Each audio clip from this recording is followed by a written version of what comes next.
by 9. So if you can see better if you come forward, if you want to do that, we'll give you a minute to do so. It's just better for you to see. And he's got a lot of small words.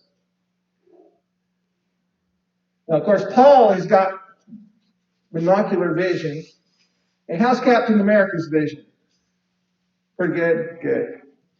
It's good to see you tonight. We're glad you're here. We wish you had a whole lot more people, but we know what's struggle with a lot of folks with the virus and everything and their fears for it and so forth. But we do appreciate you coming out tonight. Tomorrow, just to make sure you know, we will be first assembly at 9 o'clock. It will be a presentation, and that's a mass course assembly like we've been doing. Then the second assembly will be a different presentation. So I would encourage you, if you come to one and you feel like you can, stay for the other to do so, because there'll be actually 2 presentations tomorrow. If you cannot, we do have it live streaming, and also it is being uploaded to YouTube after we do the stream. So it should be available there unless they change things.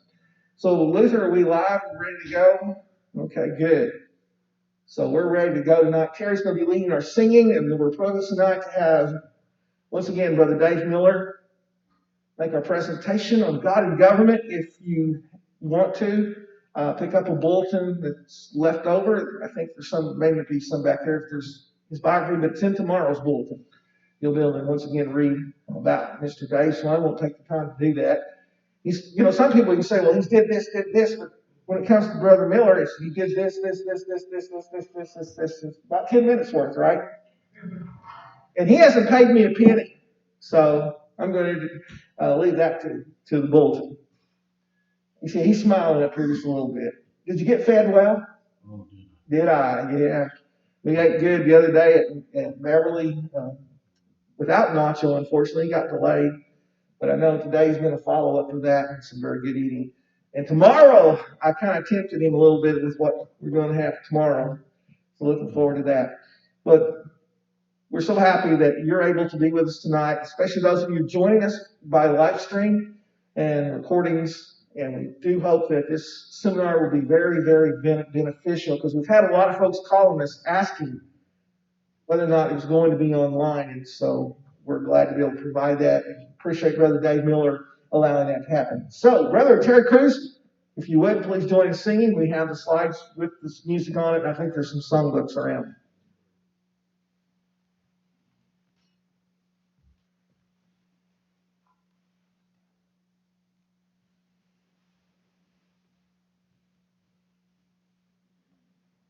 You're watching at home, the song will be number 957, This World Is Not My Home. I have a prayer for this song. This world is not my home, I'm just a passing. My treasures are laid out somewhere beyond the blue. The angels beckon me from heaven's open door, and I can't feel at home in this world anymore. Oh Lord, you know I have no friend like you. If heaven's not my home, then Lord, what would I do?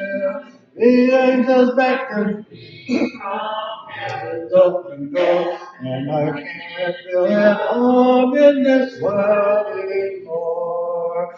They're all expecting me, and that's the thing I know.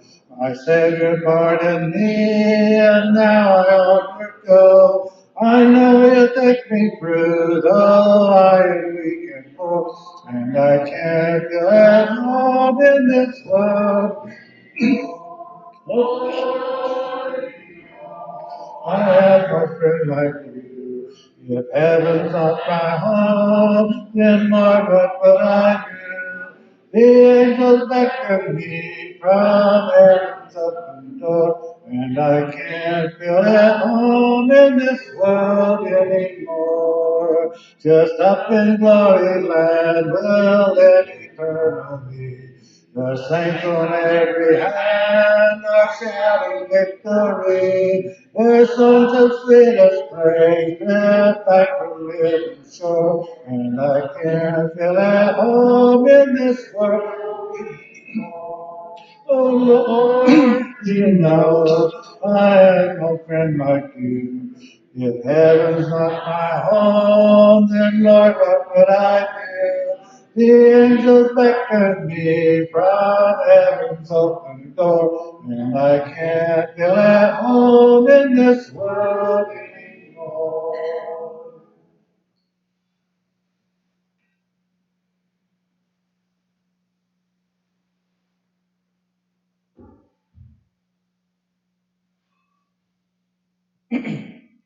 Would you all please bow with me?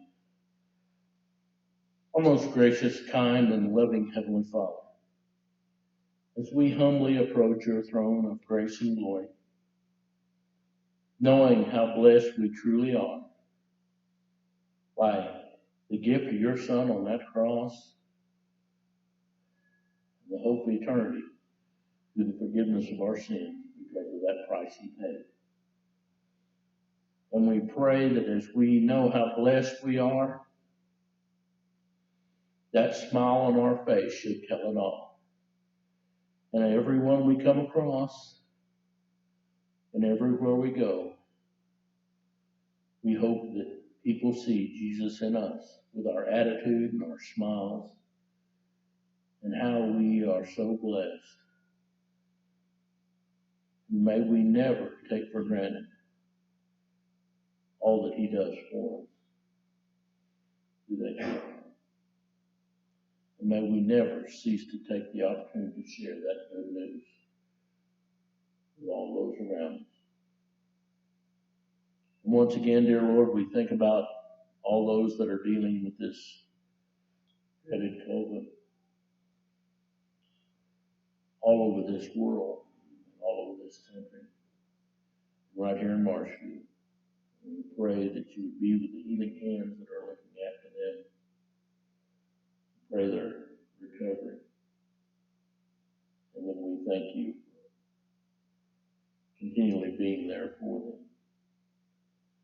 Now, as Mr. Miller gets ready to present a lesson to us, we pray that we take it with joy in our hearts and implant it in our minds and use it to the best of our ability to show others how much we truly love you. And may we never, ever shirk the responsibility for showing how much we truly love you. Forgive us now of our sins. Be with us as we learn and listen to this lesson. Bless us and keep us in all things as we strive to be your children. In Jesus' most precious name we pray. Amen. Song of Invitation be number 416 for those who are at home and have books. 416.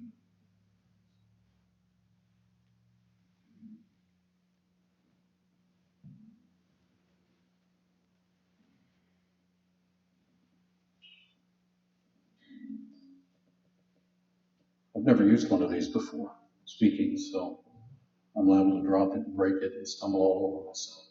Glad you're here tonight, and I hope that our study is of benefit to you. Certainly a different subject, but it just seems to me that our country is in a situation, a condition, that it's time for us to go back and make sure we understand God's view on the role of human government. And in the process, I'm trying to introduce you to the fact that the founders pretty much agreed with the biblical portrait. So it's a matter of us going back and making certain that we understand the proper relationship between us and government and God. Here are the things that we looked at last night. First, we went back and said, okay, what is the purpose of government? Why even have a human government? Does God even authorize the existence of a human government? We found that it in fact does, and it has a very specific, narrow, singular purpose, which has to do with protecting the citizens from external threat, external to the nation, as well as just external to yourself. That is, people within our country that would harm us. So there you go. I mean, that's it.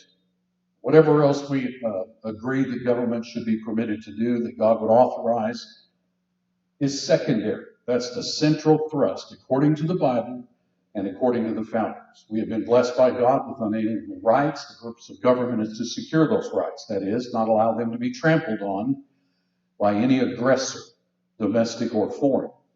We then looked at the number one way in which the government is to carry out its role. How are those who would infringe upon our rights to be dealt with?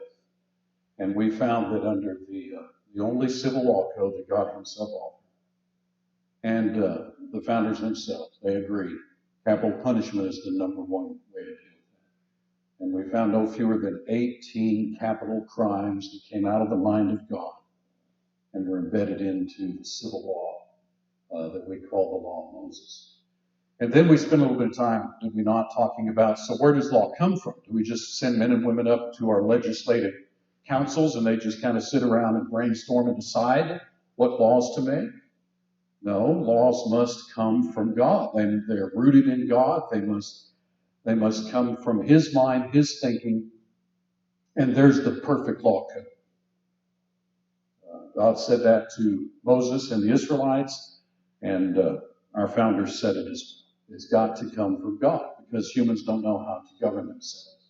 So God has to tell us. Then we spent a considerable time noticing that the concept of unalienable rights, rights that are inherent within you because you were created by God in his image, that you possess these, and that no government has the right to tamper with those, interfere with them. In fact, their job is to make certain that your unalienable rights are maintained and protected.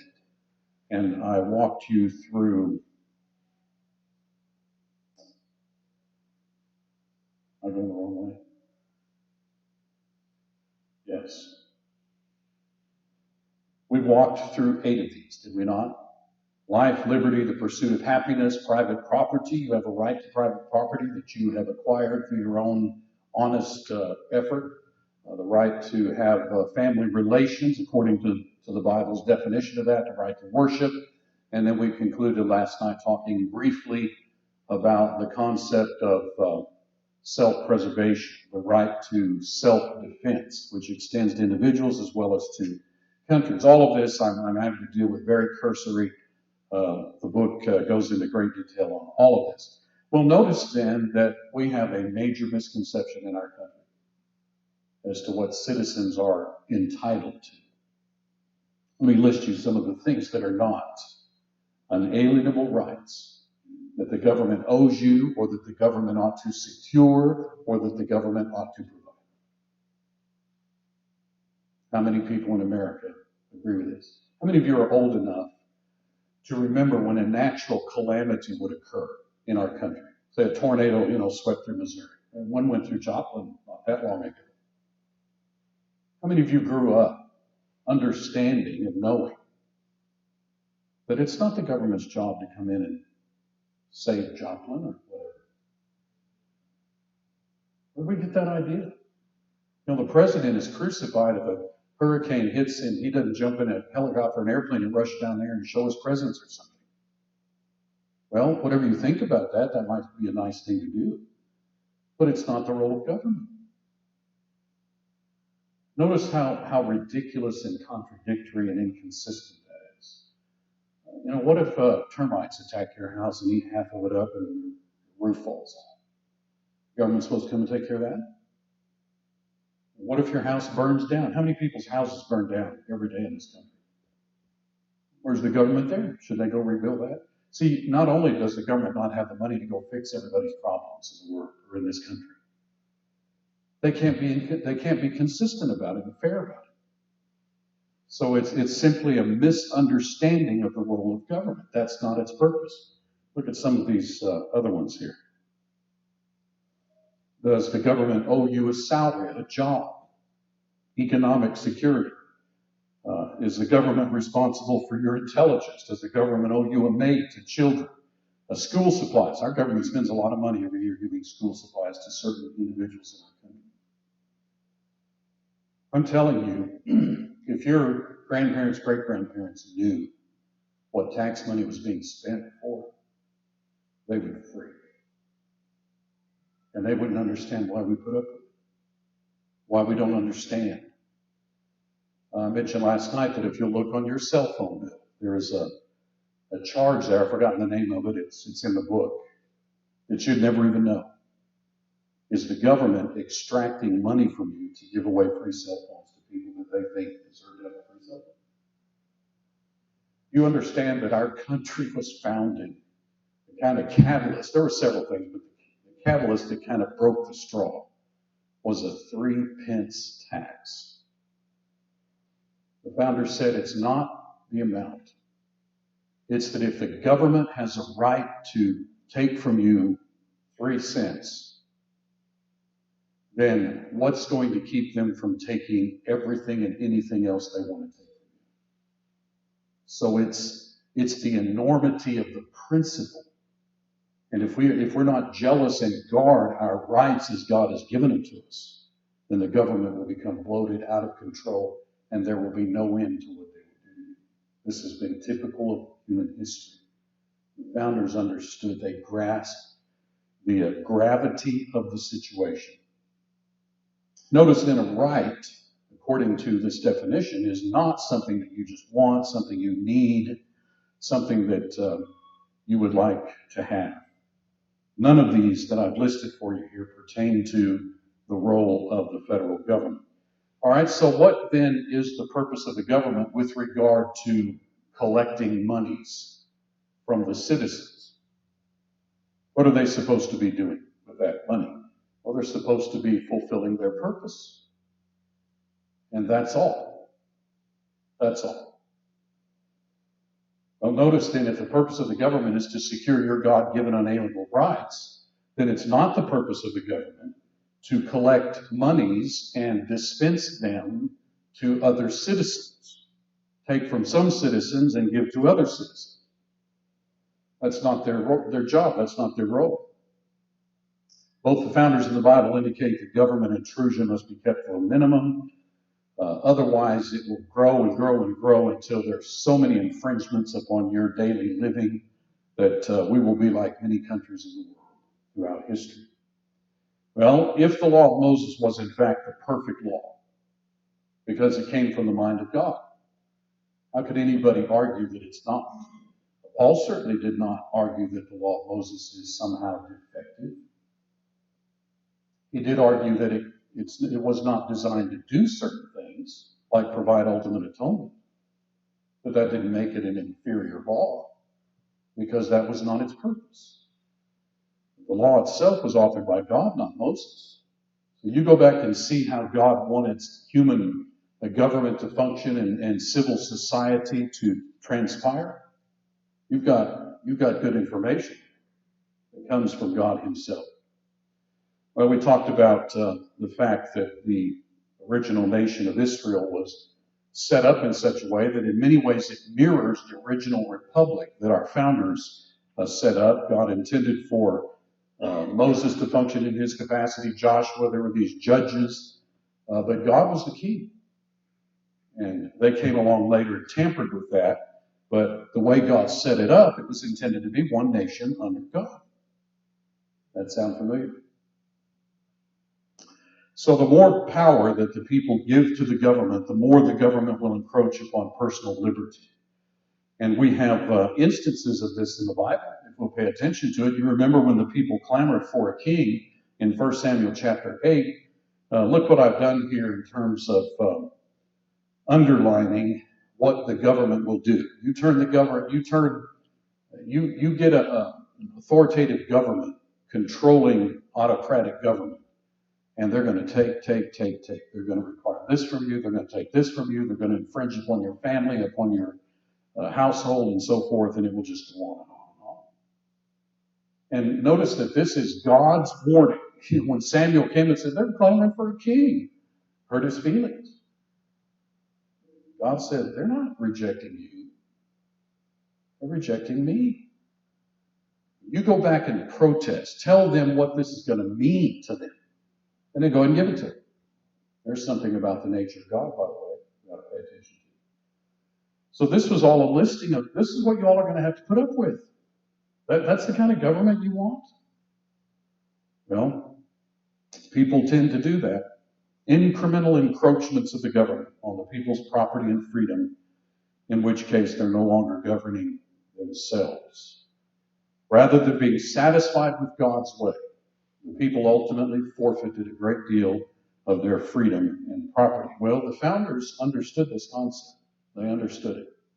And consequently, they said, we're going to set up this republic, but it's completely up to rank and file Americans to keep it. And the only way you can keep it is if you tightly control government. Be careful who you put up there. Be careful who you vote for. If you're upset about some of the people that we have in office, how much did you participate in putting them there? So it's critical that we take it seriously. And by the way, the Constitution itself, as they were hammering this thing out, this was for the federal government. See, they said, man, we got to be real careful here. Before long, they'll be coming all the way here to the state of Missouri and the city of Marshfield. And they'll start telling us how to live our lives and what we can and can't do, whether I can have 2 cows or 3 cows in my yard. There's no end to it. And so their point was that we've got to put in the Constitution exactly what we want the federal government to do. And then the federal government's not to do anything else. Did you know that's what they said? In fact, they wrote it into the Bill of Rights itself. Because here's how they put it. Here's the Convention of the States. We're adopting the Constitution. We've expressed a desire in order to prevent misconstruction or abuse of its powers, that further declaratory and restrictive clauses should be added, and as extending the ground of public confidence in the government will best ensure the beneficent ends of the Constitution. See, there were people there that did want to ratify it. So we don't have enough guards here to keep the federal government from sticking their nose in our business, our daily business. And so they insisted that the Bill of Rights be set forth immediately after ratification of the Constitution. Down at the bottom of it, it says, the powers not delegated in the Constitution to the federal government, that's up to the states and the local people. Federal government's not to take to themselves other powers, other control, other than what the Constitution itself states very specifically. Well, it was therefore, the Constitution was intended to limit the powers of the federal government. Let me just give you a few of the founders before we then look at what the Bible said. James Madison, quintessential founder, co-wrote the Federalist Papers. He said, the powers delegated by the proposed Constitution to the federal government are few and defined, explicitly stated. Everything else goes back to the local communities, beginning with the state and the local town governments. Jefferson, in a letter that he wrote in 1808, the same prudence which in private life would forbid our paying our own money for unexplained projects. Would you do that? Well, then it forbids you dispensing it in the public monies. What are the men and women doing up there on Capitol Hill every day? Figuring out ways to spend our money. But they have no right to spend it. Here's another letter that he wrote. We're endeavoring, too, to reduce the government to the practice of a rigorous economy to avoid burdening the people. Are you burdened, by the way, by all the taxation? And arming the magistrate with a patronage of money, which might be then used to give to his friends. We'll have a corrupt government. They'll be up there feathering their own nets. They'll be going to world dignitaries and saying, okay, I hold this position in the American government, so I'll make sure that you all get this if you will give me this or give my son this. But our founders said that's going to happen. It might, it will, if you do not keep a tight control upon your political selections. Founders recognized the need then to collect taxes from the people in order to carry out the role of government, but they did not want any more collected than what was necessary to accomplish the federal government's purposes. And I'm telling you, they would be shocked. If they came down and looked at our bloated government, they'd be shocked. In 1980, when Reagan was elected, one of the things he ran on was, we have got to shrink the federal government. And he did, a lot of it. But it's not really even one party as opposed to the other. Both have added greatly to our massive debt. And this corona thing's added a bunch much more. So, the balloon can only expand so long before what happens to it. They would not believe that we are putting up with this. They would especially be dismayed about, I think, the welfare entitlement program, where massive amounts of money are transferred from one segment of the population to another illicitly. And we'll talk a little bit about that hopefully tonight. All right, so their view of natural rights was that a man's property is his own, and it's from the fruit of his own labors. It's not to be taken from him except by consent. Question, ask yourself this question. Do you feel like the IRS is extracting very much of your money, too much of your money that you have not given your consent to? Ever felt that way? Well, the founders basically started our country, among other things, saying that that's got to stop. That's not right. We don't have any representation. They're doing this without our consent. They have no right to do that. And by the way, are they using the money for things that you would want to use for anyways?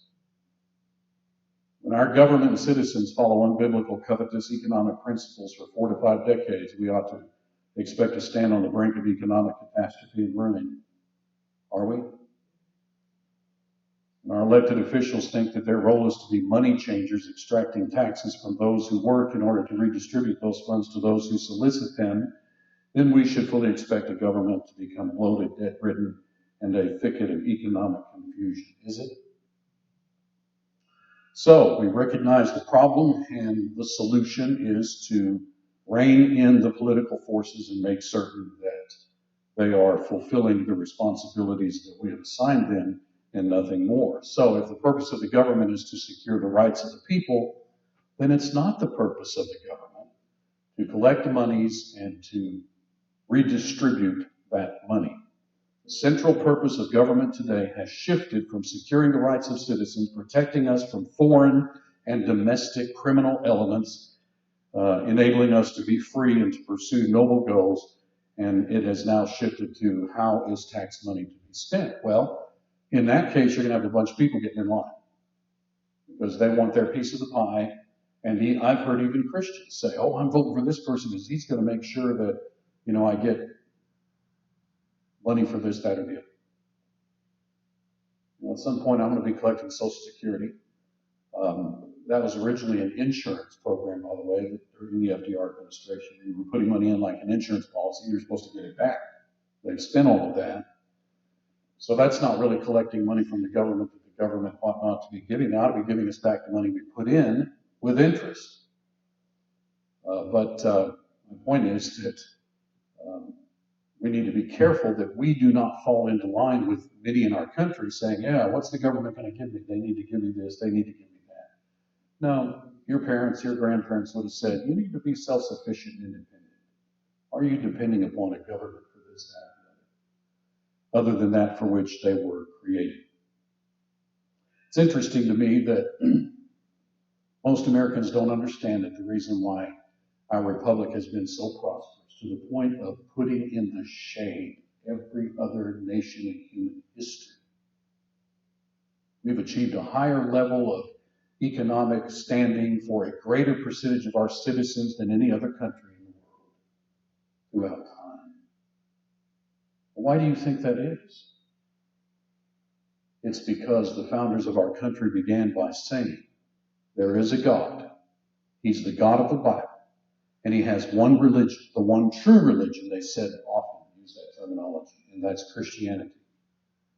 And therefore, we should expect this republic that we've established to become elevated far above and beyond all other countries in virtually any category we're in.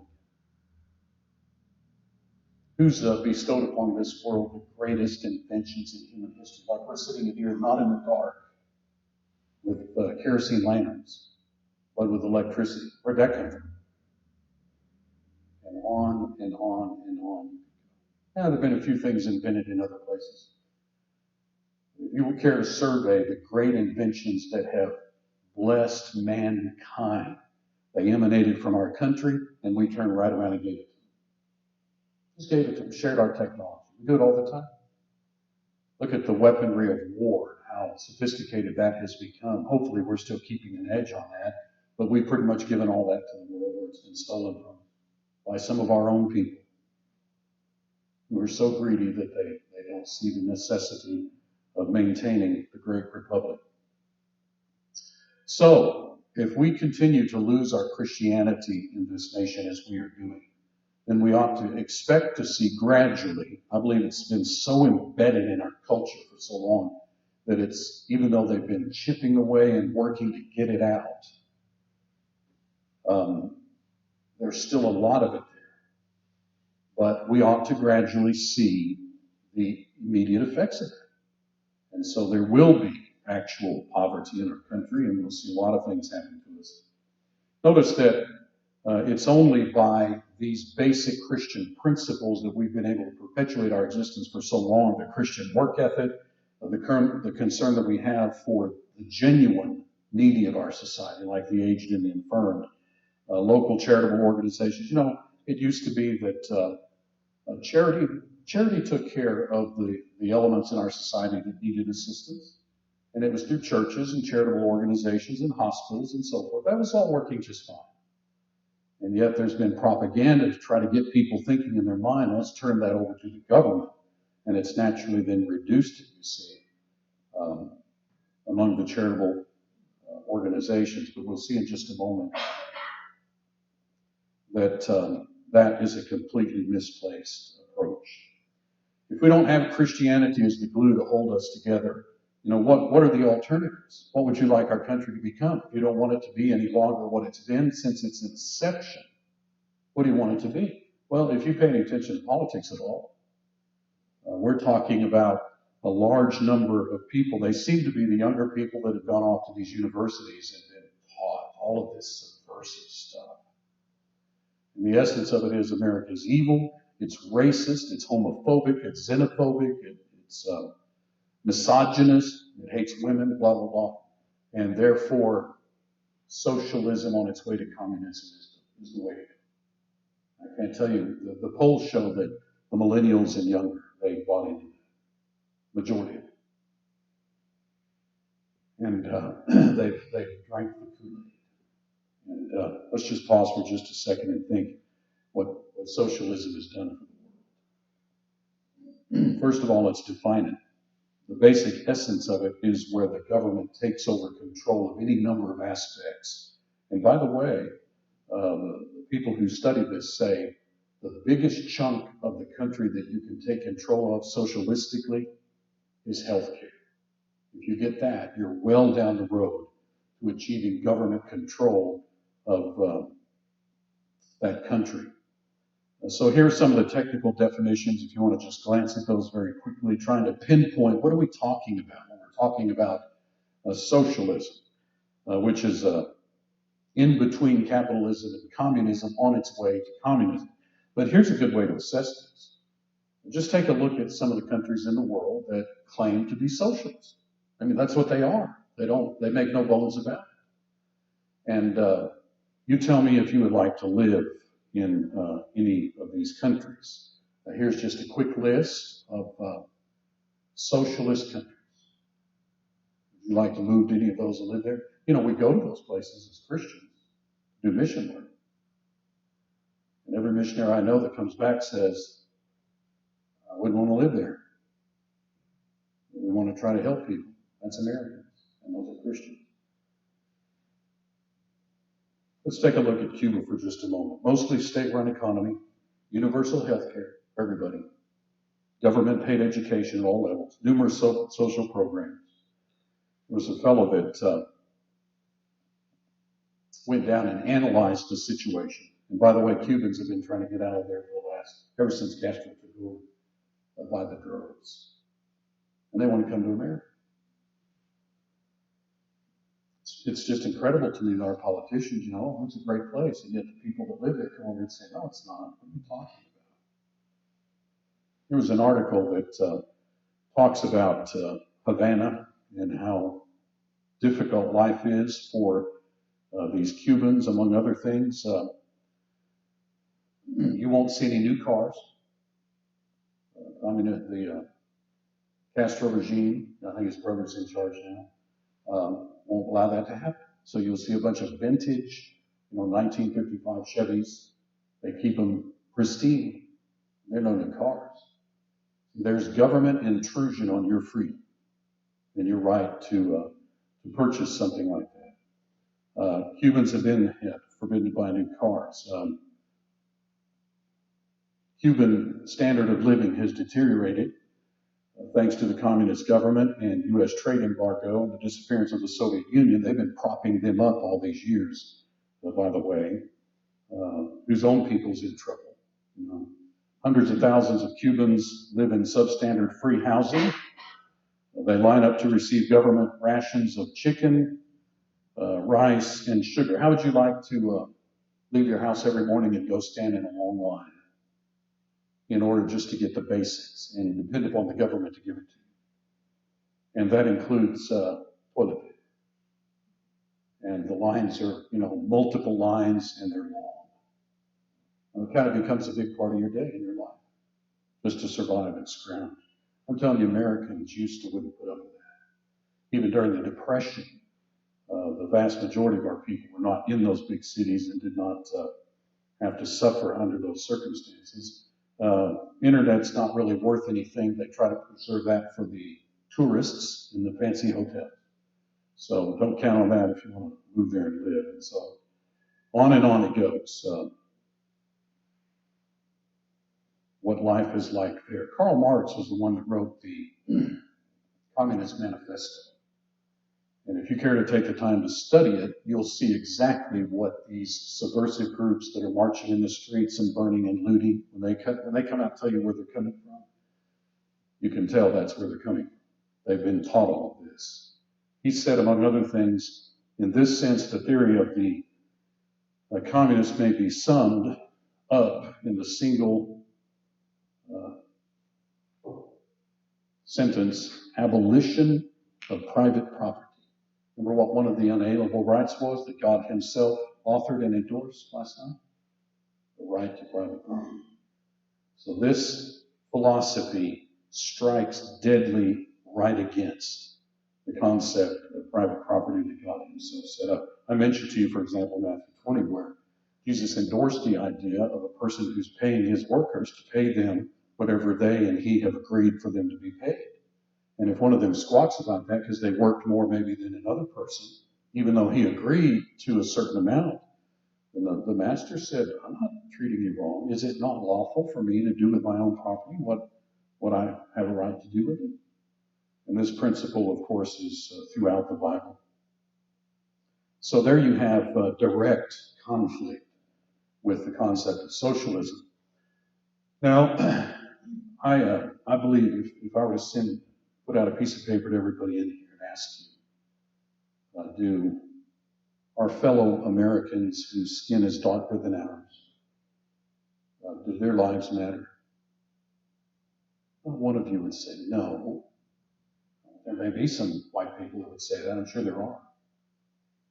But probably what you would say, as I travel around, I hear people saying it, well, of course they do. All lives matter, including those 60 million babies that we butchered.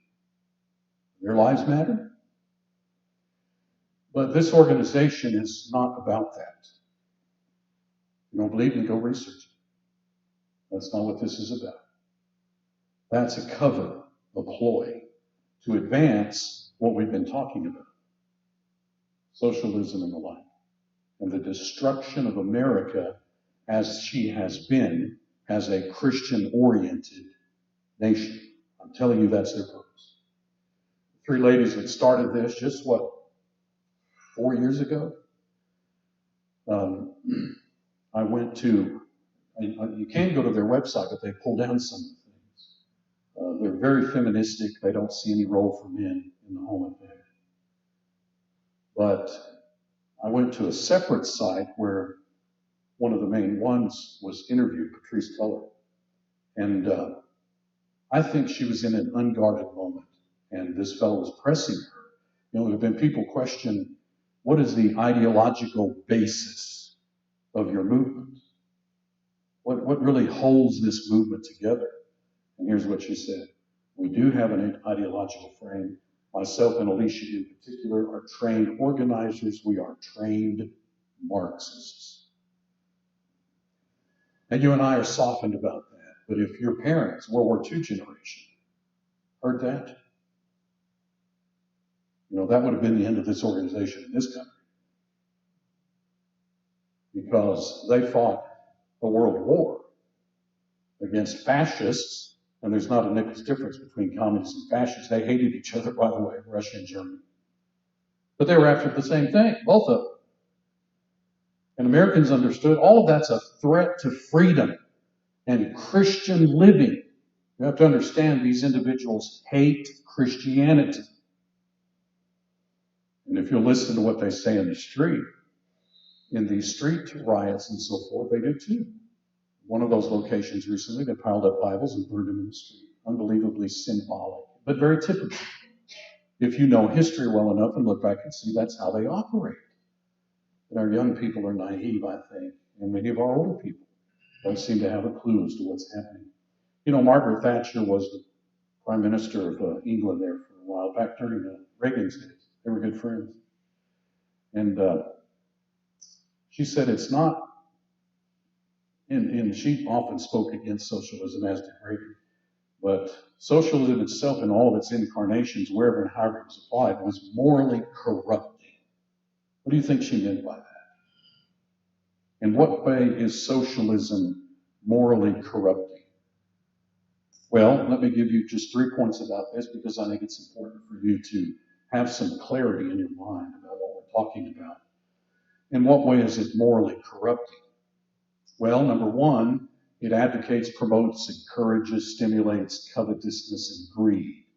And I don't have to give you passages that indicate that people ought not to give into that. You ought not to become covetous, that is, out of harmony with God's will. And yet, socialism creates within a society a sense of greed and covetousness for what other people have that they don't have. Okay, so if you have 2 cars and I only have 1, or you have 2 cars and I don't have any cars, well, then I want what you have. Well, Christians ought not to allow that to permeate their being, but socialism plays to that. Number 2, it generates jealousy.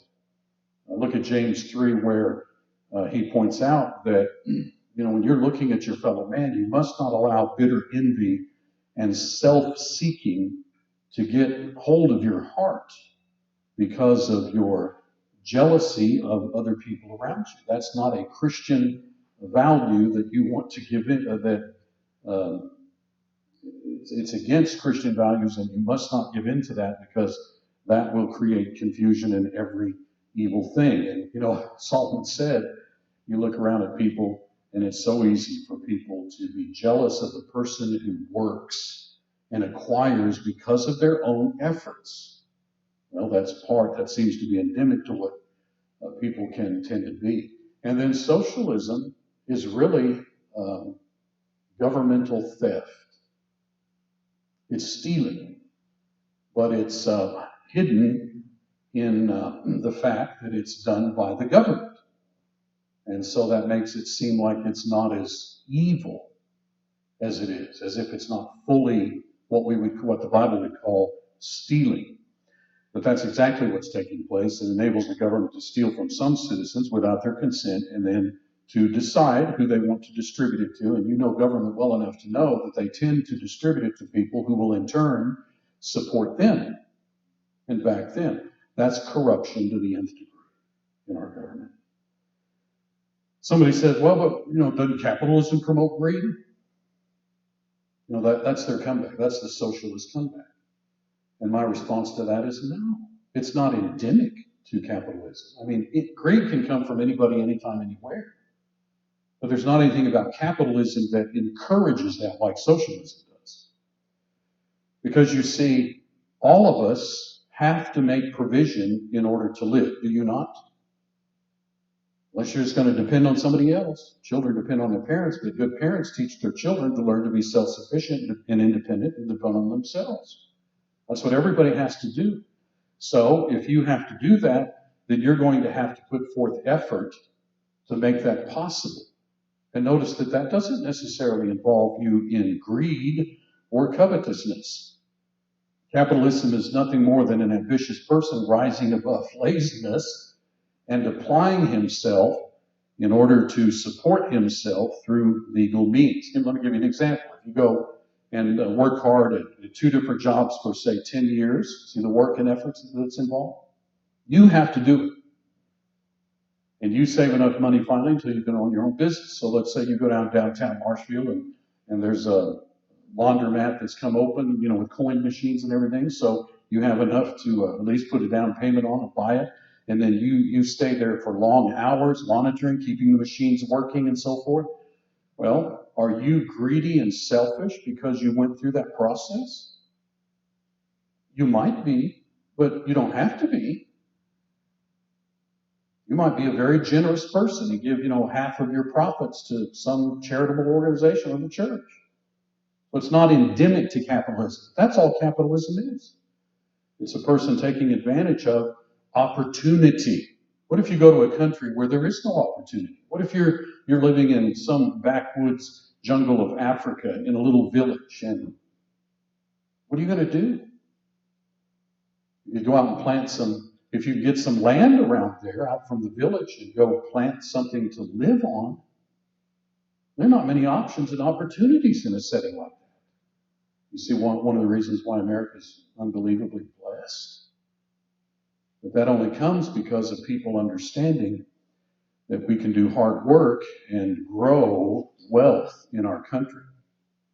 See, when people, again, I hope you don't think this sounds racial or anything, but when I hear that expression, white privilege, I don't know what that means. I mean, I've known some rich kids in school when I was a kid whose parents had a lot of money, so they naturally got to benefit from that. But if a person goes and works hard and lives their life in such a way that they accumulate and acquire through their own efforts, notice that does not impoverish anybody else. When you actually look into the situation, the problem is not what others are getting, it's what others are not doing in order to achieve that. Let me prove that to you as we proceed. Socialism, by definition, promotes greed and covetousness among those who expect to receive from others. It encourages jealousy by suggesting that the have-nots are being mistreated by the haves, and the haves ought to share with the have-nots. Now, keep in mind that Christians believe we ought to share. That's not what we're talking about. That's your choice. And God wants you to do that. But the government has no right to come and coerce you. We don't have time to read this article, but will you jot this down? How much do Americans sanction the evil of socialism by Walter Williams, a distinguished professor of economics at George Mason University? Just go online, type in that title, and read this article.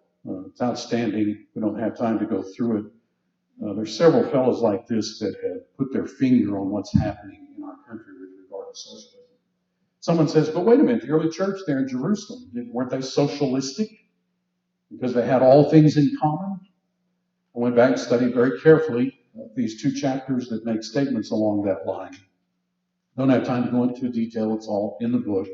This is not a reference to communism or socialism or the formation of a common stock to which everybody's obligated to contribute, which is then doled out to those that are deemed needy by who does the deeming, by the way.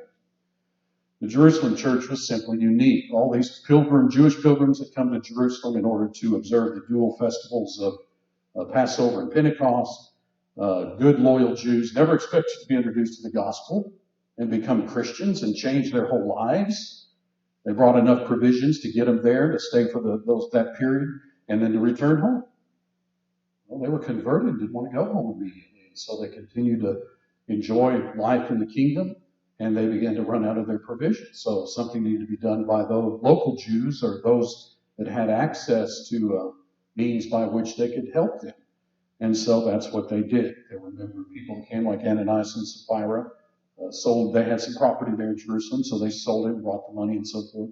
Well, all that is then is an immediate, temporary issue that arose in the church, and people there rose to the occasion in order to assist them. But that's not a model for the church in terms of, setting up some sort of a socialistic community for all time. That's simply not what was done. And go through the detail that I give you in the book if you're interested in that. Do you know when we had the big discussion in the previous presidency about health care funded by the government? You know who was unbelievably complimentary of it? Castro.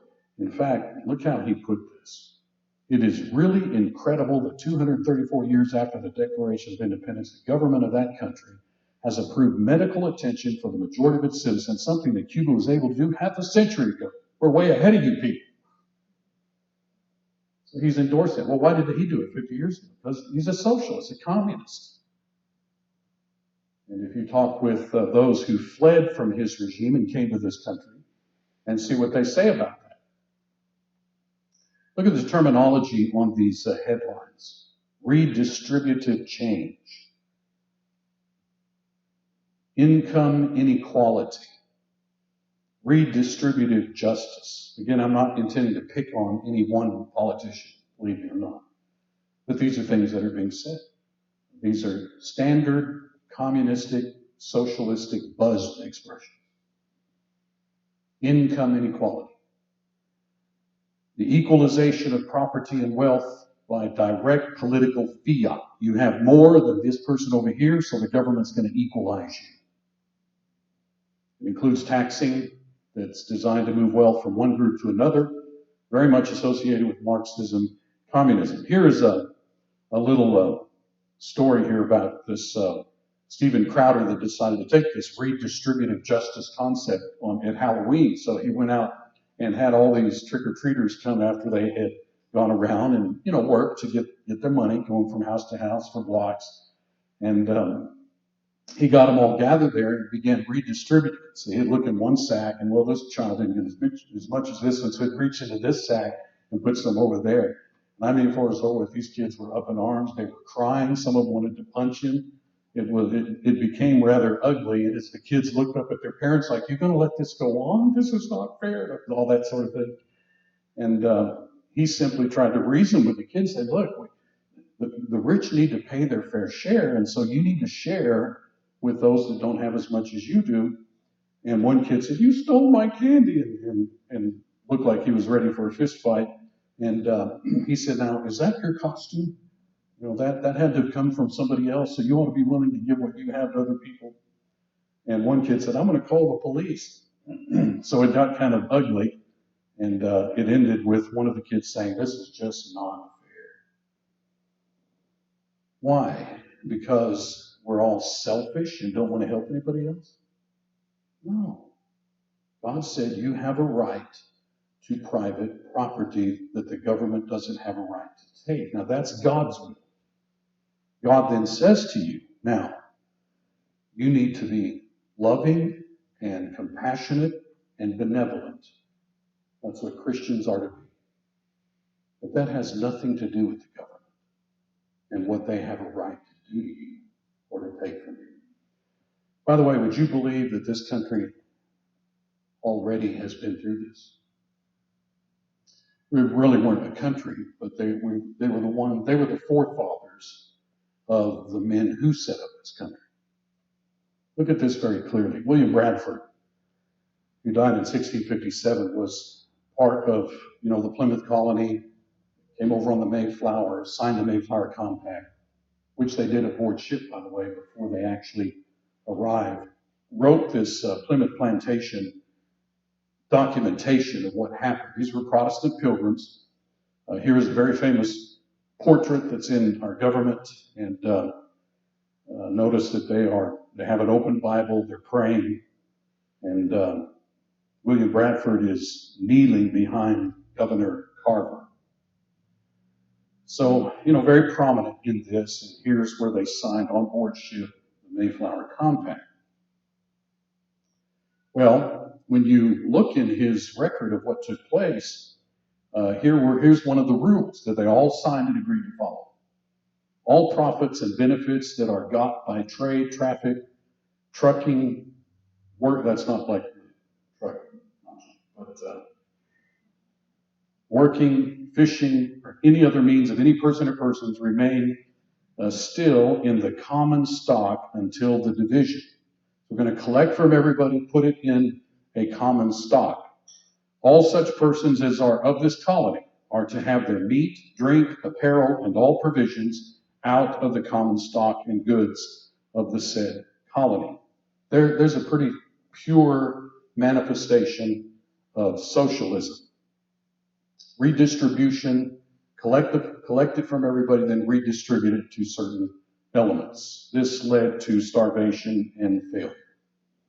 And these were religious people who claimed to be Christians in their values and their thinking. And it failed miserably. Here's what he said. They began to think how they might raise as much corn as they could and obtain a better crop than they had done, that they might not still thus languish in misery. At length, after much debate of things, the governor, with the advice of the chiefest among them, gave way that they should set corn every man for his own particular, and in that regard trust to themselves, and in all other things to go on in the general way as before. And so assigned to every family a parcel of land, according to the proportion of their number for that end, only for present use, but made no division for inheritance, ranged all the boys and youth under some family.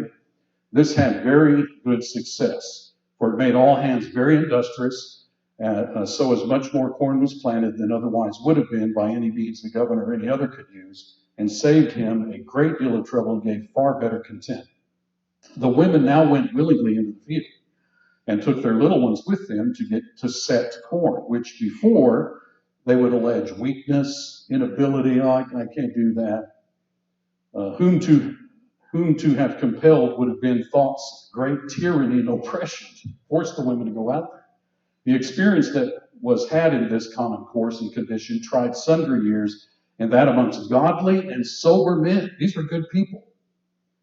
May well evince the vanity of that conceit of Plato's and other ancients applauded by some of later times, that the taking away of property and bringing it in community into a commonwealth would make them happy and flourishing, as if they were wiser than God. By the way, this element in our own country, if they even believe in God, think that they're wiser than God. For this community, so far as it was found to breed much confusion and discontent and retard much employment that would have been to their benefit and comfort. For the young men that were most able and fit for labor and service did repine that they should spend their time and strength to work for other men's wives and children without any recompense. The strong, or man of parts, had no more in division of victuals and clothes than that was weak and not able to do a quarter that the other could. This was thought injustice. The aged and graver men to be ranked and equalized in labors and victuals and clothes, with the meaner and younger sort, the more common is the meaning of that word meaner at that time, thought it some indignity and disrespect unto them. For this means wives to be commanded to do service for other men, addressing their meat, washing their clothes. They deemed it a kind of slavery. Neither could many husbands well brook it. On the point, all being to have alike and all to do alike, they thought themselves in like condition as one as good as another. And so if it did not cut of those relations that God hath set amongst men, yet it did at least much diminish and take of the mutual respects that should be preserved among them. And would have been worse if they had been men of another condition. If these had not been religious people, it would have been worse. They probably would have all starved to death.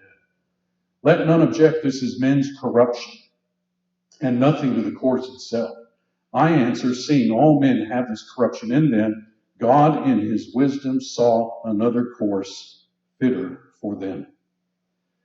Notice then the approach is clearly in harmony with God's will. God wants men to share with each other, to assist the vulnerable, but he wants this done out of free will, not government coercion. There's God's way. By 1623, he says, I've moved further down in his journal. By this time, harvest was come, and instead of famine, like they had before under the socialistic approach, now God gave them plenty, and the face of things was changed to the rejoicing of the hearts of many, for which they blessed God. And the effect of their particular planning was well seen, for all had, one way or other, pretty well to bring the year about, and some of the abler sort and more industrious had to spare and sell to others, so as any general want or famine hath not been amongst them since to this day. So there you go. We've been there before. It didn't work. And now we have a sizable segment of our population, I think out of ignorance, they're naive, but they've been indoctrinated, and they are pushing hard to move us away from Christianity and to move us in the direction of that. I'm not sure how much time I have to go into this, but I went back to the law of Moses. Did they have an IRS? They did not.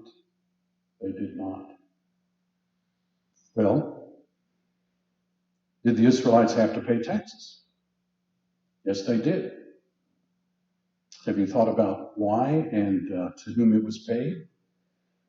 Every Israelite had to pay 10% of their income, rich or poor. And this money was used to pay, let me hurry through this, to pay not people that were deemed by politicians or the leaders to be in need of anything. It was salary for the Levites and the priests. Remember when God doled out the land, the 12 tribal groups, the Levites didn't get anything, except for certain towns and a little bit of land around them. So they were devoting their lives to the priestly activities for the whole nation. Well, how were they to be paid? How were they to function? How were they to have food? Tax was paid in order to support them. It's similar to the preacher today. Those who preach the gospel are to live of the gospel. God made that very clear that that's what's going on there. And therefore, you were to take your 10% and take it to the tabernacle and turn it over to the priests. Okay? There's taxation under the law of Moses. And by the way, so far as I can tell, there was no organization that was designed to go around and force you to do that. If you didn't do it, then that was just an indication of your failure to be a good Jew as you were supposed to be and a child of God as you were supposed to be. I've not ever seen anything where they were punished for that. And here's further passages that will clarify all of that for you. They were to minister before the Lord, and consequently, they needed to be supported. Everyone was required to pay tithes. For some citizens to pay taxes while others do not, that's unjust. And it goes against the very nature of God. Everyone should participate in our own country, should help in supporting our country. Okay, let's see here very quickly. Let's go on. By the way, the Levites had to pay attention. So no one was exempt. Required equally from all citizens. The poor were to tithe as much as the rich.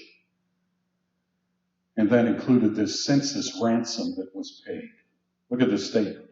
The rich shall not give more, and the poor shall not give less than half a shekel. Well, how does our tax scheme work? The more you make, the more you have to do. Okay, that's not the way God would have done it.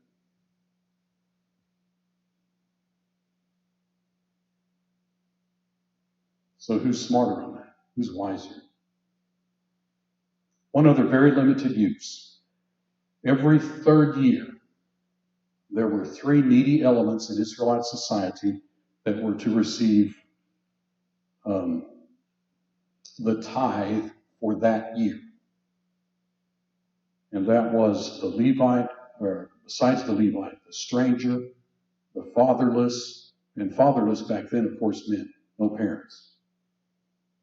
Not children whose parents have abandoned them, or some of the things that's going on in our society. And the widow, which was truly a widow. And notice that this was only every third year. So obviously not intended to be what would actually help them to survive. It was just a supplement. They still had to make provision for their own well-being. And it's interesting to me that the Bible tells how they could do that.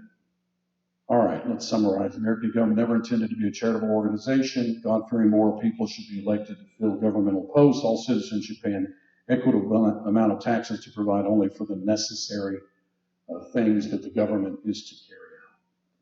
All right, let's take our break, and our next session, I'm pretty sure, will be shorter, and we will pick up at that point. So you're dismissed for about 5 minutes.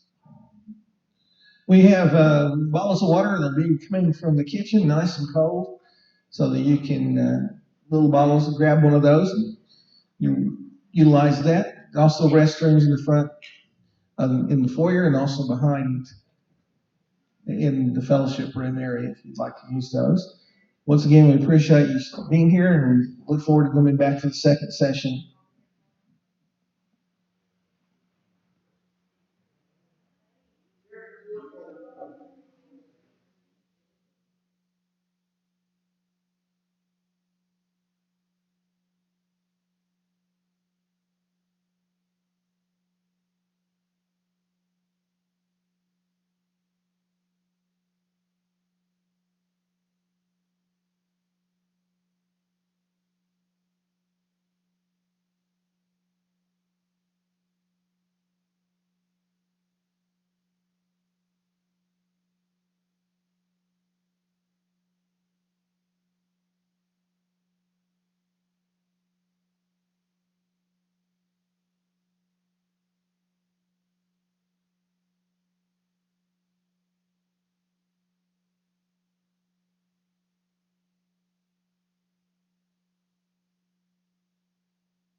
Now let's talk a little bit about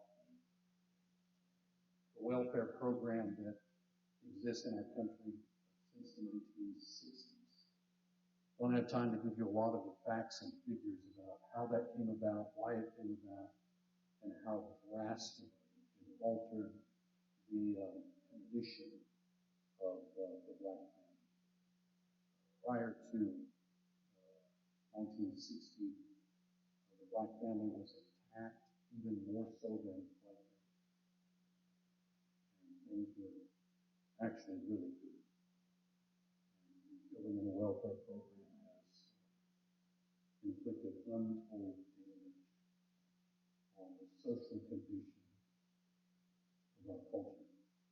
Notice that based on what we've learned about what the Bible says, what the founders said about the purpose of government, it is not the purpose of the federal government to provide welfare. We have to define poor and poverty according to God's definition. If you have pencil and paper, write down how would you define poverty? Or in your own mind, just think through that. What do I consider to be a poor person?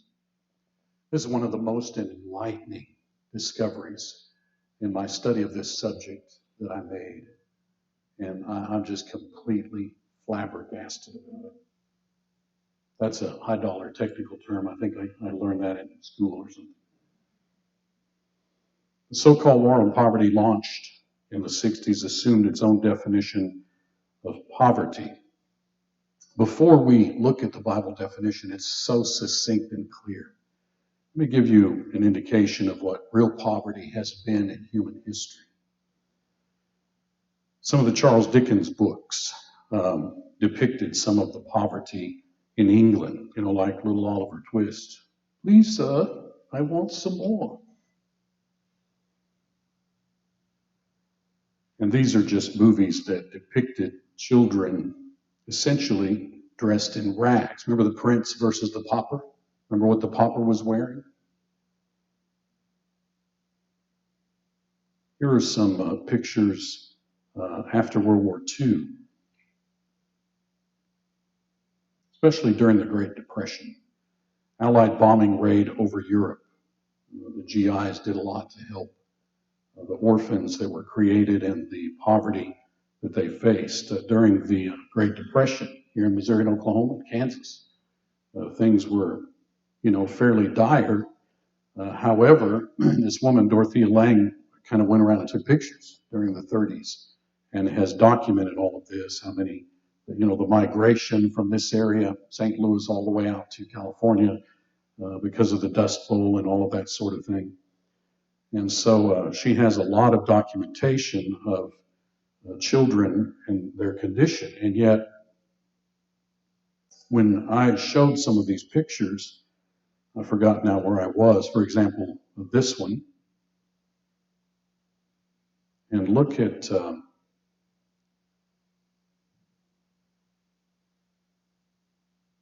people living in tents. Look at this one. And I thought, man, these kids are really poor. Well, they're dressed fine. And this fellow came up to me and pointed out in the previous picture about the stove, and then he pointed to that, and he said, hey, the guy was in West Virginia. He said, those were modern inventions at the time. That's a cream separator, isn't it? Milk separator there at the bottom, and then that stove. So they would not have considered themselves poor if you went and asked those people.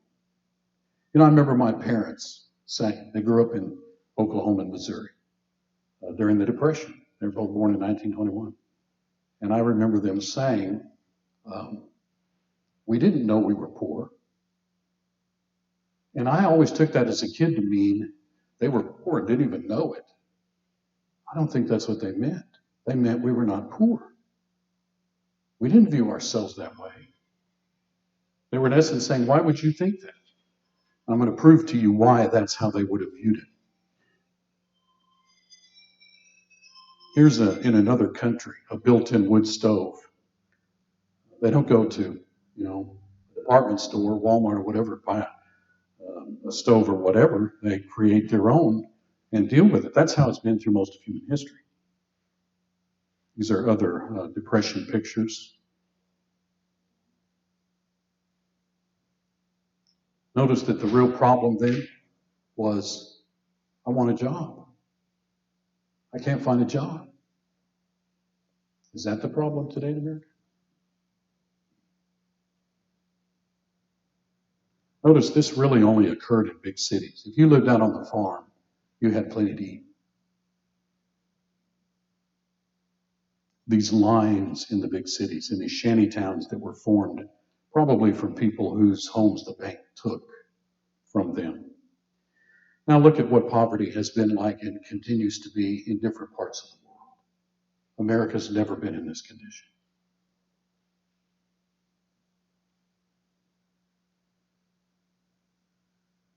Your children ever been dressed that way? Have you ever seen children in America dressed this way?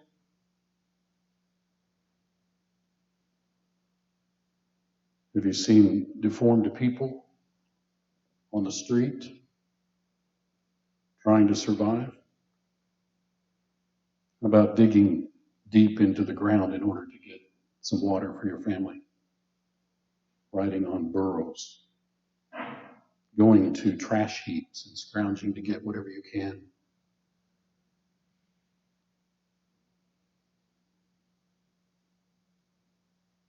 You've been reading the newspaper, haven't you, in America for years? Have you ever seen a report of children in this condition in America? Skin and bones? Let me show you what poverty is in our country.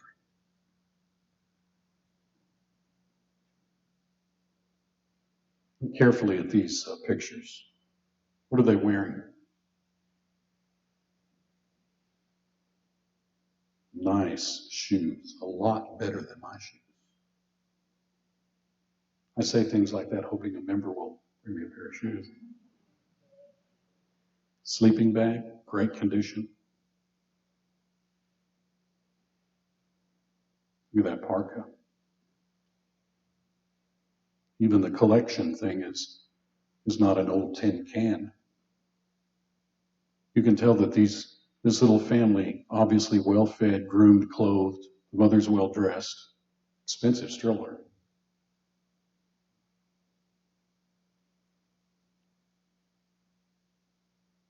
Nice backpack, nice coat, nice shoes, nice pants.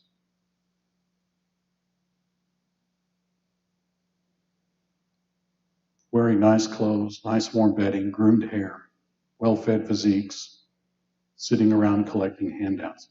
You know, some of the street people, some years ago, one of our politicians released a lot of people that were in institutions because of their sanity, released them onto the streets and thought that was the liberal way to, be nice to people. And it caused them, a lot of them, to be scrounging on the streets. But there's no reason for that to be the case in America. It's a political situation that brought it about. I'm telling you, we are blinded by our affluence. Did you know that the vast majority of the poor of the world have no refrigerator, no TV, no stove or oven, no air conditioning, no phone, no washer, or any of the other amenities that we have come to think are necessities? If you go home tonight, your refrigerator's on the blink and it quit working, you're going to freak. Oh man, we got to save all this food. And most people in the world today and in human history never had a refrigerator. We have come to think that necessities are things that are not actually necessities. And by the way, my parents told me about the first ice box. It was a box with ice. But they generally kept their, around McNatt, you know where that is, Neosho, south of Neosho. They, on the farm, they kept their milk in a stream that had cold water in it, or in the well. The truth is that most Americans live better than the richest men of history. Let me prove that to you. I want to prove to you that you and I are richer than the richest humans in history. Take, for example, Solomon. Is he wealthy or what? Go read 1 Kings 9, 1 Kings 10, and look at his wealth. Tons upon tons of gold and silver that he accumulated. And you read something like that, you think, okay, this guy's filthy rich. Remember, his throne was overlaid with pure gold. There were 6 steps going up to his throne with a lion on each end of each step, 12 lions. He lived in splendor. Julius Caesar was part of the first triumvirate of Rome. He amassed a fortune estimated by historians to be between 200 million and 20 billion. Here was a Muslim who is considered to be the richest man in human history, worth about $400 billion. He took a group of people to make the Islamic trip, Hajj it's called it, to Mecca. And he took 60,000 people with him, and everything that wasn't actually covered in gold was transporting gold. Here's William the Conqueror, who was the first Norman king of England, and he built wealth equivalent to 229 some billion dollars. Moving over to Asia, look at this listing of things that the Manchu official of the Qing dynasty accomplished, one of the wealthiest men in Chinese history. Look at all of these things: silver, gold, copper, jade. Well, then how could we be richer than that? Because what good is it to have a room full of gold if you don't have anything to buy with it? Solomon did not put his drinks in a refrigerator to cool them. He didn't have a stove. None of those great castles of the Middle Ages had air conditioning. They didn't have a thermostat on the wall where they could regulate the temperature in the castle. And throughout human history, people weren't able to do it. You have grandparents that lived out on the prairie with a dog trot in between 2 rooms to get the breeze to blow through. I remember when air conditioning was added to the American lifestyle in the 50s. Prior to that, nobody had it. My dad had a 57 Chevy, no air conditioning. My mother said in 1965, when they were going to buy a new Chevy station wagon, she said, we lived in Phoenix, Arizona, where it got 115 in the summer. We are getting an air conditioner. It kind of sounded like, or I'm leaving, something like that is what it sounded like. But she was serious. Well, she never had air conditioning in a car before that. She lived her whole life up to that point with no air conditioning. See, so it doesn't matter how rich people were in history, it's what was available to them to do with their riches. You and I enjoy so many conveniences and luxuries they never had an opportunity to enjoy. That makes us richer. What difference does it make if you have $2 billion and there's no such thing as a refrigerator or an air conditioner or a telephone or cell phone? And by the way, most of those inventions originated right here in this country.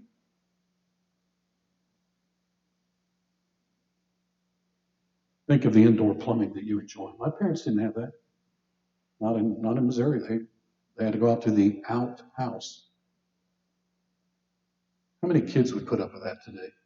They're spoiled. Showers. Don't you like being able to step into a hot shower, turn it on, hot water like that, and that's not the way it's been for most people in human history. Have you ever traveled to other parts of the world? Even toilets in our country are superior to the rest of the world. It's unbelievable what's been accomplished. Imagine if Solomon had an automobile, motorcycle. He didn't. Look at this chart. This is 2005. It's a little bit old, but it hadn't changed. In fact, if anything, it's better. 99.6% of Americans own a refrigerator. Okay, so you're going to tell me they're poor? When most people in the world have not and do not? Go down the line. Television, look at the percentage. Stove and onion, oven, microwave, air conditioning, at least one VCR, more than one television, DVD player, satellite television, clothes washer, cordless phone. See, we're still way over 60% of the population have that. And you can work your way right on down that list. Look at this article.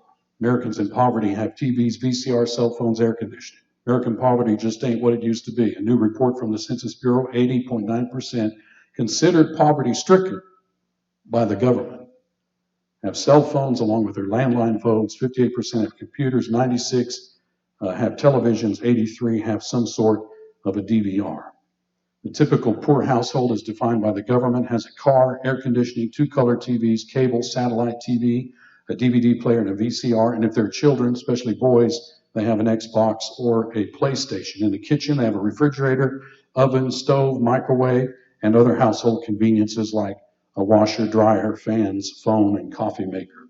The home of the typical poor family is in good repair, not overcrowded.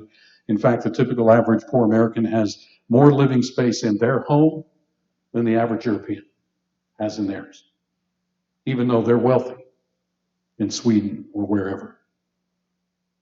The typical poor family was not hungry, able to obtain medical care, this is before Obamacare, and had sufficient funds during the past year to meet all essential needs. Now, here's world poverty statistics. 50% of the people in the world live on less than $2.50 a day. The total number of people that live on less than $2.50 is 3 billion. The total percentage of people that live on less than $10 a day is 80% of the Earth's population. The total number of children that die every day in poverty is 22,000, and that's not in America that's happening. How many of you got up and read the headlines anytime in your lifetime, more children died in poverty today in America? That does not happen. Number of children in the world, 2.2 billion. Number of children that live in poverty, half of them. Total number of children that live without adequate shelter, 1 in 3. Total number of children who die annually for lack of access to safe drinking water and adequate sanitation, over 1 million. Folks, we have no idea what real poverty is in this country. The poorest Americans are rich compared to the rest of the world and the rest of human history. So, we need to define our terms. What are we talking about when we talk about poverty? Well, God's going to have to do that for us. Because you and I don't know. And the government sure doesn't. They think they do, but they don't. You know, actually, we have need of only 3 basic necessities of life. You have to have this or you cannot live. You have to have food. You have to have some sort of clothing to protect your body. And then to some extent, a shelter, although you could live and survive in a cardboard box or under an overpass. Depends on the weather, that could affect it. But there are parts of the world, like the South Pacific, you could live on an island and be dressed scantily and get through the entire year without the weather really bothering you. So shelter is somewhat less important. You know, if you lived in Alaska, you could just take a bunch of snow and build an igloo, and it wouldn't cost you a thing. But food and clothes, those are necessities. Guess what? That's how God defines poverty. The lack of food and clothes. It's that succinct and that simple. For example, Paul said, if you've got food and clothes, you ought to be content. What did he mean? You ought to be content to be poor? No. If you've got food and clothes, you're not poor. You ought to be happy. What else do you need? What else do you deserve? Inadequate food and clothing is the Bible definition of poor. Poor is wearing rags, not having a roof over your head, and wondering where you're going to get your next meal. Okay, ask yourself the question, is that going on in our country? We are so prosperous that we define poor as not having the luxury that we have. But that's an incorrect, unbiblical view. Let me just give you a few passages. I found there's dozens of these in the Bible. Remember in Job 22 where Eliphaz was arguing, you're wicked, Job, because when you see the naked, you don't give them clothing and you don't give them food and drink. He didn't say, you didn't build them a home and give them an automobile and a cell phone. I realize those didn't exist, but they just zeroed in. Here's what Job would make you wicked. if you see the poor and you don't attend to them. Food, clothes, drink. Job 24, where Job describes the wicked and speaks of the poor who need food, clothing, and shelter. That's it. That's what distinguishes a poor person. Job 31, where Job claimed he was faithful. He said things like, you show me one poor person that's not being warmed by the fleece of one of my sheep. See, I've given clothing and food to the poor. So you can't accuse me of being wicked in regard to the treatment of the poor. In Genesis 28, you remember Jacob made a vow. God will be with me, keep me in this, give me bread to eat and clothing to put on. That's all I really need from God. If he'll do that, then he has met any expectation that we have a right to place upon him, which obviously we don't even have that. But at the very least, notice Deuteronomy 10. How do you help those that are needy? Give them food and clothes. Isaiah 32. To keep the hungry, my boxes are not in place. To keep the hungry unsatisfied and cause the drink of the thirsty to fail. And he's talking about the poor and the needy. Isaiah 41:17, the poor and needy seek water, but there's none. Their tongues fail for thirst. Ezekiel 18, he talks about the hungry giving bread to the hungry and dressing with clothing the naked. And again, he uses the term poor to show you that that's who he's talking about. Moving to the New Testament, why would you take thought about what you shall drink, what you shall eat, and what you shall put on your body? Why does he mention those things? Because that's the dividing line between the poor and those who should be satisfied because they have all they need. And if we will, in Matthew chapter 6, if you will seek first God, he guarantees you. And follow the logic, folks. If you're faithful to God and he says, I'm not guaranteeing you're going to live in a fancy home and have a nice car and a cell phone, but you will have food and clothes if you follow me. Okay, so what's going on with people then that don't have those things? You just chew on that and mull it over and think about it yourself. I'm not saying we shouldn't help such people, but I'm saying there are problems spiritually because the Lord won't abandon the faithful.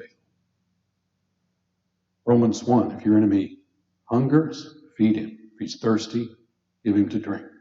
James 2, if we see a brother or sister that doesn't have a nice car like us and that doesn't have, a home that's, at least middle class and doesn't, no, if you see a brother or sister that's hungry or naked, what should you do to them? You should fill them and warm them. There's the obligation toward the poor.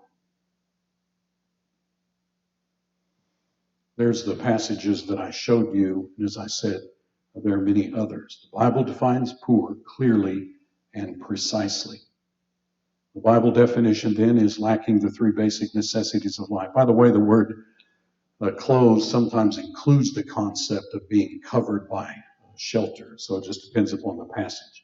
So, do you know anybody in America that's starving? Do you know anybody in America that lacks clothing? Do you know, by the way, I know a lot of churches, we have, these benevolent rooms, and they're not used like they used to be. Because the government's passing out stuff. One of the greatest travesties perpetrated by the federal government on us is instilling in the minds of many Americans the inaccurate, unjust definition of poor.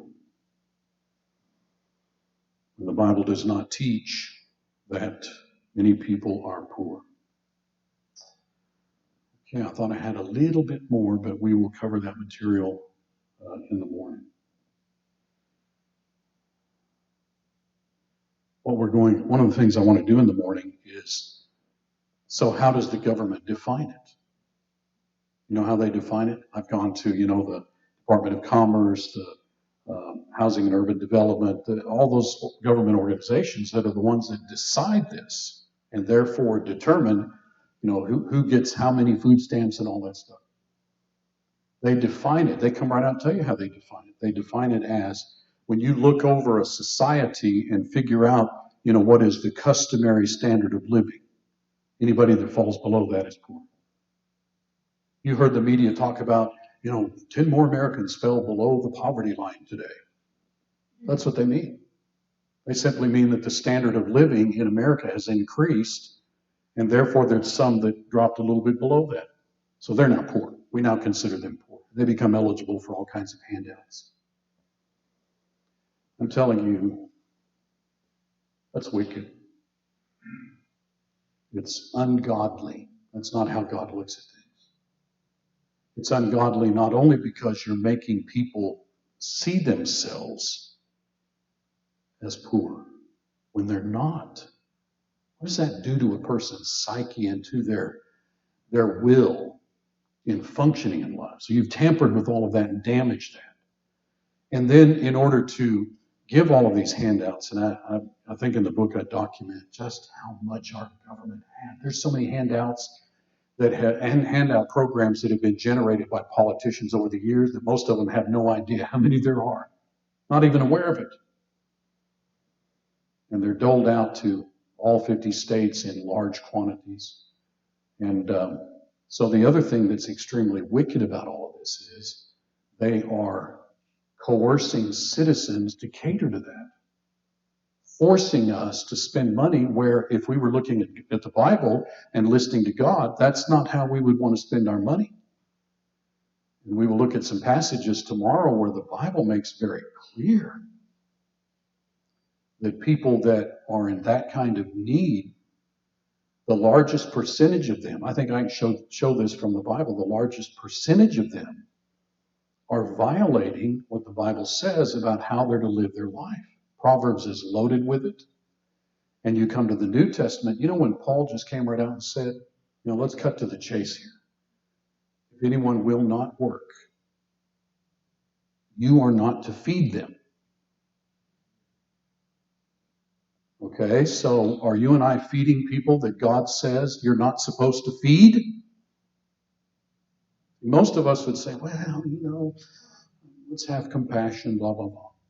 Okay, so why did God say if a person won't work, they are not to eat? You are not to accommodate that. You are not to enable them because they have a responsibility in God's sight. I understand that there are elements in our society, that have to be assisted. We all understand that. And we are all willing to assist those that are in a situation where they need, like people that have health difficulties where they cannot work. They're past that point. And some other thing. They're a legitimate thing. But that's not the majority of what we're facing in our country. No, it's not. I'll just give you one example. I know a family that they have multiple children out of wedlock. And several of them lay around in bed all day and don't want to work. They become very obese where it's difficult for them to even get around. And they collect various handouts from the government. Now, is my circle of experience so narrow that I think that's common and not simply the exception? No, I think that's probably fairly common because there's a lot of evidence of it. And when people do not work, you know what they do? What did the old timers say about an idle mind? And do you know that most of the crime that's taking place in our country is from that element? I had a teacher, a member of the church, who was teaching in West Alabama in the school system. And one day she just asked the class, what do you plan on doing when you grow up? What are you going to do? What profession? And she said the kids all looked at her like, what are you talking about? And she said, well, you'll need to make a living, so you got to pursue a job. And the kids said, we get a check from the government. We're not going to do that. I promise you I didn't make that up. I can't help but think that that's fairly commonplace because the way the system is set up, it creates that. It causes it. But that's not the way it was leading up to World War II and shortly thereafter. I'm telling you, it wasn't. So we have created a scenario where, and I can also show you the roots of the motivation for doing it. It was purely political. The fellow that set it into place said it was. For votes. Well, you and I don't need to be political about all that.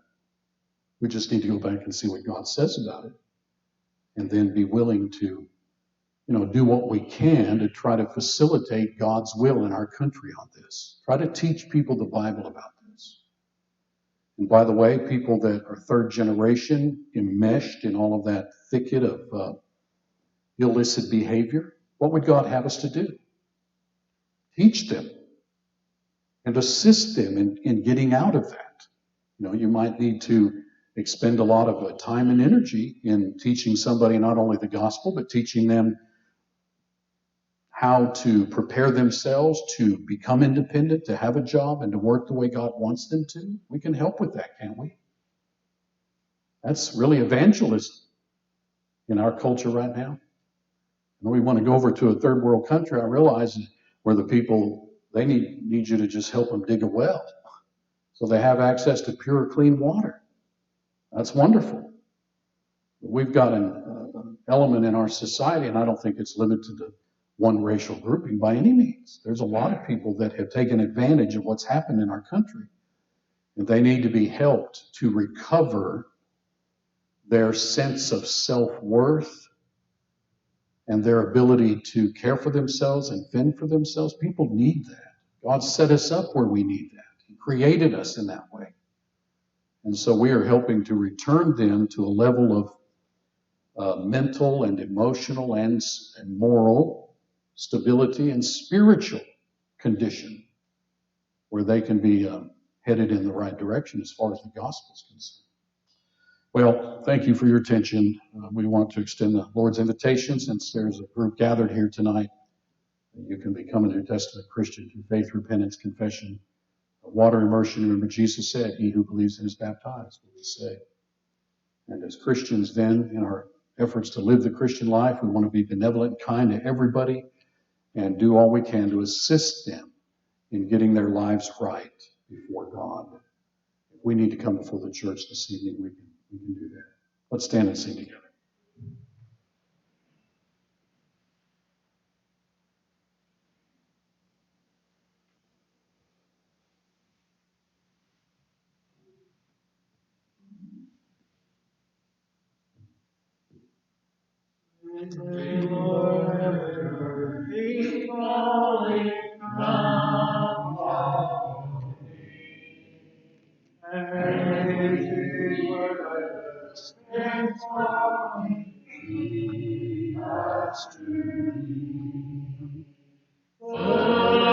Prince of Jesus, and bring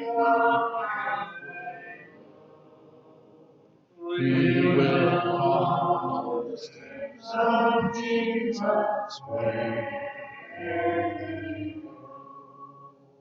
The lady you are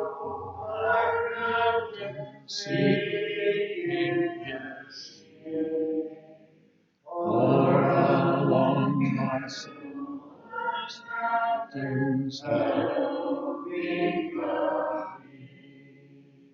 the Prince of Jesus hath made my pathway low. We will follow the steps of Jesus where they go. If they lead to the temple with preaching the word, or in homes of the poor and lonely, serving the poor, the Prince of Jesus hath made the pathway We will follow the steps of Jesus wherever they go.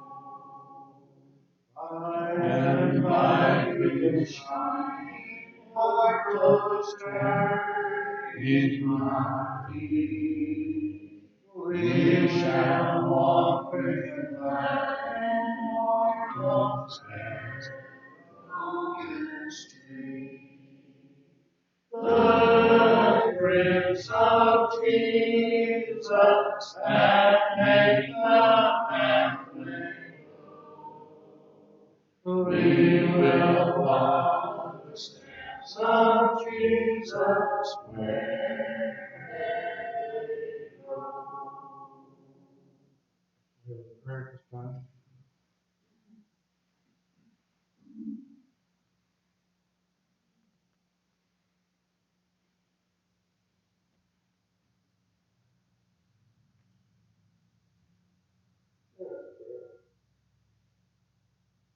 Oh, gracious and loving Father, we thank you for this opportunity you give us to gather together and listen to Brother Mino, and we thank you for him, his ability to preach your word.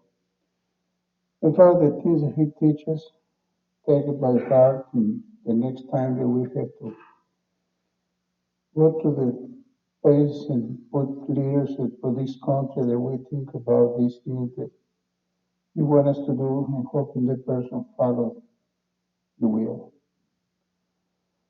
Father, we pray that you with all the army forces, wherever they might be across the world, keep them safe and bring them back home. Father, we pray that you with the doctors and nurses as they work in the protect this country for the coronavirus. Help us to do the right thing to be protected. We pray that you will be with us and be with next upon time. In this operating, we pray. Amen.